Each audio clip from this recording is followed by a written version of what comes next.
எத்தன கதாநாயகிகள sir introduce பண்ணியிருக்காங்க. ஆமா. இப்ப ஸ்ரீதேவி அவர்கள், ஜெயபிரதா, ம். ஜெயசித்ரா, ம். சுமித்ரா, ஸ்ரீபிரியா, ம். ரம்யா கிருஷ்ணன் அவர்கள், மதுபாலன் சொல்லிக்கிட்டே போலாம். அவ்வளோ பேர் ஆமா. இருக்காங்க அதுல. இத்தன கதாநாயகிகள ம். அறிமுகம் செய்ததுக்கான காரணம்? இப்ப சொன்னீங்க, முன்னாடி சொன்னீங்க. நான் வந்து ஆ. ஒரு கமர்ஷியல் இதுக்குள்ள ம். போல, ஆமா. இமேஜ் இருக்கிற ஆக்டர்ஸ் பண்ண முடியாதுன்னு சொல்லிட்டு. கரெக்ட். சரிதா அவர்கள் ஆமா. முக்கியமானவர்கள். சோ ஆமா. இவ்வளோ பேர் இருக்காங்க. சோ ம். இத்தன கதாநாயகிகள் பத்தி உங்ககிட்ட என்னைக்கா ஷேர் பண்ணியிருக்காங்களா? இந்த நடிகைகள் பத்தி அவங்க சி அபிப்பிராயம்? இல்ல அந்த மாரி ஓப்பனா எதுவும் சொன்னதில்ல. பட் அவரோட கூட இருக்கும்பொழுது நமக்கு புரியும்ல. அவருக்கு வந்து இந்த புதுமுகங்கள் வந்து ஒரு எக்ஸைட்மென்ட். அவங்கள நடிக்க வைக்கிறது இருக்கு பார்த்தீங்களா?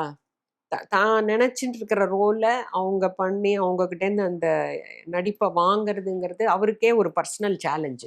சி ஒரு கட்டத்துக்கு மேல இல்ல, நீங்க எது பண்ணாலும் நல்லாருக்கும். பெஸ்ட்டு சுஜாதா ரைட்டர் சொல்லுவார் ம். தெரியுமா? நான் வந்து டோபி கணக்கு எழுதினா கூட அத கதைன்னு நெனச்சுக்கிறாங்கன்ட்டு.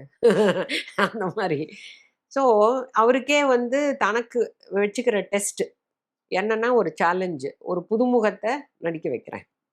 "நீ கூட இதுக்கு நான் உன்ன எப்படி நடிக்க வைக்கிறேன் பாரு" அப்படிம்பாரு. அப்படியா? ஆமா.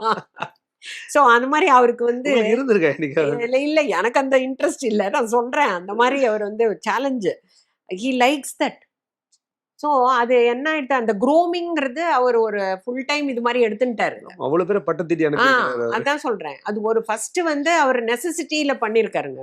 அதுக்கப்புறம் it became part of his personality. He has to எல்லா படத்துலயும் யாராவது ஒருத்தர போடணும்.